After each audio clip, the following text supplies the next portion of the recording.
kabarnya hari ini? Bertemu lagi dalam materi kali ini. Kita akan membahas pajak. Pajak itu adalah iuran wajib dari rakyat kepada negara dengan tidak menerima imbalan jasa secara langsung berdasarkan undang-undang untuk membiayai pengeluaran umum. Dari pengertian ini kita bisa ambil kesimpulan bahwa yang pertama, pajak itu adalah setoran sebagian kekayaan individu. Jadi hanya sebagian saja, tidak semuanya disetorkan kepada pemerintah. Karena setiap pajak itu dia memiliki persentase tertentu ya, tergantung jenis pajaknya.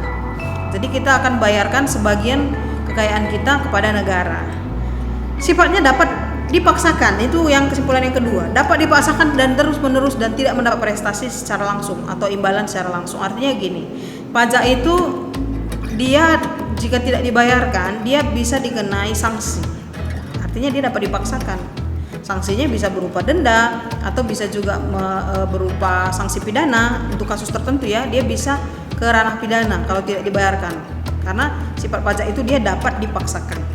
Kemudian dia tidak dapat imbalan secara langsung. Artinya kita begitu bayar pajak tidak langsung kita terima imbalannya, tidak serta-merta kita terima.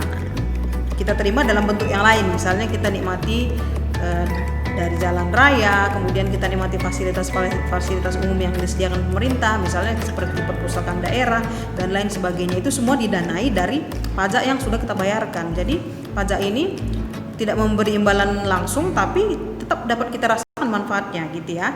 Yang ketiga, penerimaan pajak oleh negara dipakai untuk pengeluaran negara dalam melayani kepentingan masyarakat. Nah, ini terkait dengan materi kita sebelumnya di APBN dan APBD. Kan kita sudah bahas bahwa negara dalam membiayai setiap pengeluarannya dibiayai dari penerimaan yang diterimanya, dan salah satunya itu yang terbesar adalah dari pajak. Jadi penerimaan pemerintah dari pajak ini akan dikelola oleh pemerintah untuk membiayai transaksi sehari-hari gitu ya. Jadi supaya semuanya dapat dipenuhi. Seperti yang sudah kita bahas di belanja negara kan, misalnya ada seperti belanja pegawai, belanja modal dan lain sebagainya. Itu semua dibiayai dari sumber penerimaan negara, salah satunya adalah dari pajak gitu. Kita lihat yang selanjutnya. Peran pajak diantaranya sebagai berikut: berfungsi sebagai alat demokrasi di Indonesia untuk melaksanakan pembangunan. Nah, dengan adanya pajak, pemerintah dapat melaksanakan pembangunan. Yang kedua, penerimaan negara dari pajak akan meningkatkan tabungan pemerintah. Yang ketiga, masyarakat harus menyadari dan merasa memperoleh kenikmatan atas pembangunan dalam segala bidang yang dijalankan pemerintah. Ini jelas ya. Jadi kita bisa rasakan manfaatnya dari fasilitas-fasilitas yang sudah disediakan oleh pemerintah. Misalnya pendidikan, rumah sakit, dan lain-lain ya, banyak ya. Kelangsungan pembangunan Indonesia memerlukan biaya dan masyarakat harus menyadari bahwa biaya tersebut merupakan tanggung jawab bersama. Jelas ya. Jadi terlaksananya pembangunan di Indonesia ini ya semuanya ya karena kita semua. Jadi bukan hanya tolak punggungnya, maksudnya titik pokoknya itu bukan hanya pemerintah aja gitu. Pemerintah itu hanya sebagai pelaksana, tapi yang bertanggung jawab adalah kita semua. Dari mana pemerintah bisa membiayai? Ya dari kita semua, masyarakatnya gitu. Jadi harus taat pajak supaya pembangunannya dapat berlangsung dengan baik. Oke. Selain melakukan pemungutan berupa pajak, pemerintah juga melakukan pungutan selain pajak. Di antaranya, nah ini ada retribusi, yaitu iuran rakyat yang disetorkan melalui kas negara atas dasar pembangunan tertentu. Retribusi ini kalau kita bayarkan, dia langsung kita dapat manfaatnya. Contoh retribusi misalnya retribusi parkir. Kalau misalnya kita menikmati layanan parkir, maka kita bayar retribusinya, artinya imbalan jasanya langsung kita terima berupa jasa parkir. Nah, itu contohnya ya. Kemudian yang kedua, cukai adalah iuran rakyat atas pemakaian barang-barang tertentu. Ini hanya barang-barang tertentu aja yang dikenai cukai. Misalnya barang berupa tembakau dan olahannya, kemudian misalnya alkohol dan rokok gitu ya. Jadi hanya barang-barang tertentu yang dikenai cukai. Ini juga dipungut oleh negara. Yang ketiga, bea masuk. Bea masuk adalah bea yang dikenakan terhadap barang-barang yang dimasukkan ke dalam daerah pabean Indonesia dengan maksud untuk dikonsumsi di dalam negeri. Bea masuk ini misalnya berlaku untuk barang-barang yang diimpor dari luar. Jadi kalau misalnya kita mengimpor barang dari luar negeri, akan dikenai bea masuk, ada pajaknya gitu. Jadi nanti bea masuknya itu masuk ke kas negara. Yang ketiga adalah sumbangan. Sumbangan ini iuran orang-orang atau golongan orang tertentu yang harus diberikan kepada negara. Biasanya perusahaan-perusahaan yang berdiri di Indonesia, mereka memberikan sumbangan kepada negara gitu. Jadi sebagian dari labanya itu diberikan untuk bukti mengabdi mereka terhadap negara. Jadi disumbangkan dananya untuk ke pembangunan negara. Itu dia. Yang selanjutnya, perbedaan antara pajak dengan pungutan resmi lainnya sebagai sumber pendapatan negara, yaitu pajak itu adalah iuran dengan imbalan yang tidak langsung dari negara.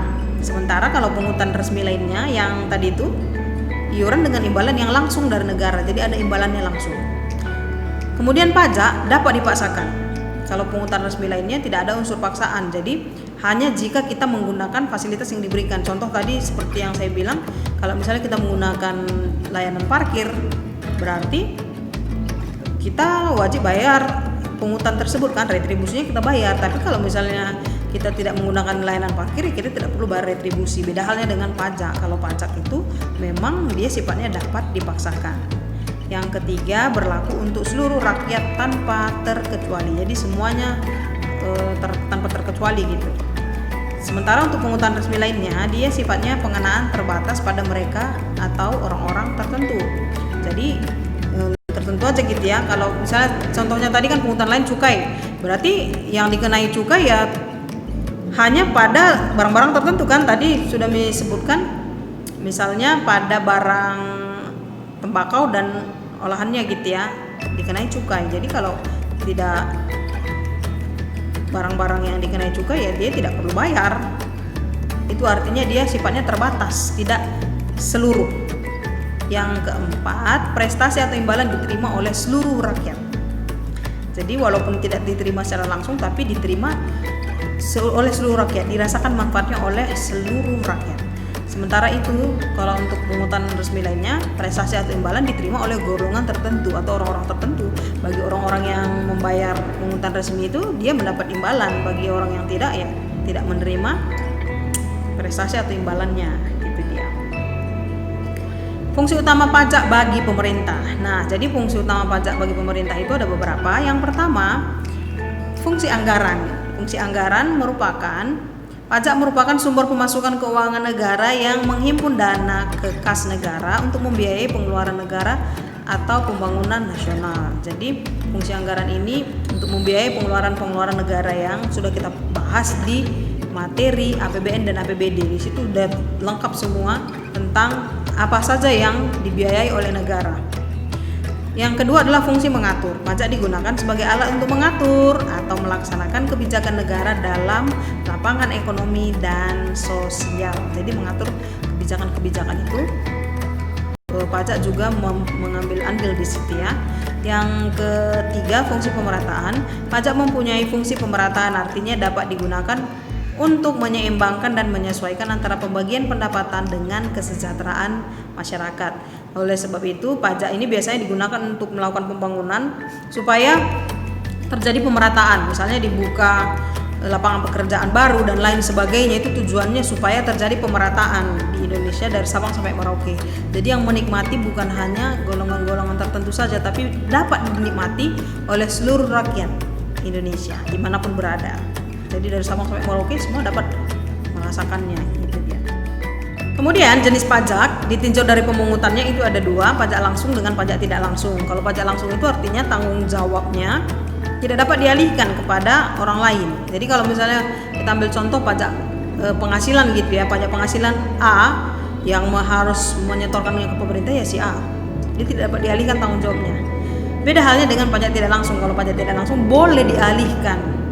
Ini contohnya misalnya barang yang diperjualbelikan. Nah, kalau kita belanja di supermarket biasanya dikenai pajak pertambahan nilai. Pajak pertambahan nilai itu adalah pajak tidak langsung. Karena walaupun nanti si pemilik perusahaannya itu yang membayarkannya ke pemerintah, tapi sebenarnya yang bayar pajak pertambahan nilainya itu adalah kita yang membeli barang. Berarti artinya dapat dialihkan tanggung jawabnya gitu. Kita bayar pajaknya walaupun nanti kita anggaplah kita belanja di Indomaret gitu ya. Walaupun nanti yang menyetorkan ke pemerintah itu adalah perusahaannya gitu, perusahaan Indomaret itu yang menyetorkan ke pemerintah, tapi yang bayar adalah kita kan gitu, karena kita belanja. Buat kita belanja itu barang yang kita beli itu sudah termasuk pajak di dalamnya. Yang kedua, ditinjau dari siapa yang memungut. Nah, ini ada pajak negara dan pajak daerah. Kalau pajak negara itu yang memungut adalah pemerintah pusat. Ini contohnya misalnya pajak penghasilan ya. Pajak penghasilan itu dipungut oleh pemerintah pusat. Sementara ada pajak daerah atau pajak lokal itu dipungut oleh pemerintah daerah.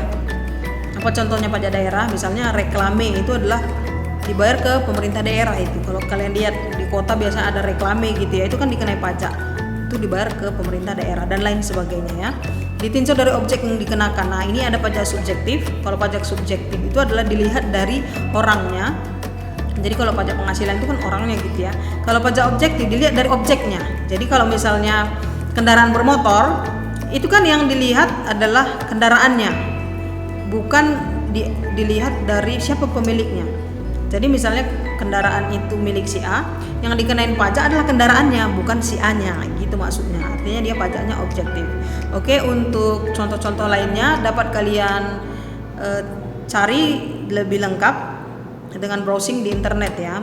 Untuk yang 6 jenis ini, pajak langsung, tidak langsung, pajak negara, pajak daerah, pajak subjektif dan objektif. Yang terakhir kita lihat di sini ada tarif pajak. Tarif pajak ada 4 jenis, yaitu tarif pajak proporsional atau sebanding, adalah tarif pajak dengan menggunakan persentase yang tetap untuk setiap dasar pengenaan pajak. Jadi dia tarifnya persentasenya tetap gitu. Kalau 10% ya 10% semuanya. Begitu maksudnya ya. Tarif pajak degresif menurun adalah tarif pajak dengan menggunakan persentase yang menurun untuk setiap dasar pengenaan pajak. Jadi sifatnya dia menurun. Tergantung ya dari